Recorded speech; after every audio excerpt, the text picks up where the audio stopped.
हनुमान् श्रीपदो वायुपुत्रो रुद्रो नघोजरः अमृत्यवीरवीरश्च ग्रामवासो जनाश्रयः धनदो निर्गुणः शूरो वीरो निधिपतिर्मुनिः पिङ्गाक्षो वरदो वाग्मी सीता शोकविनाशकः शिवः शर्वः व्यक्तो व्यक्तो धराधरः पिङ्गकेशः पिङ्गरोमा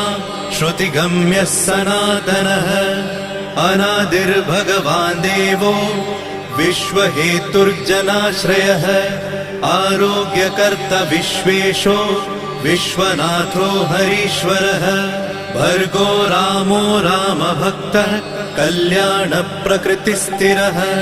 विश्वम्भरो विश्वमूर्तिर्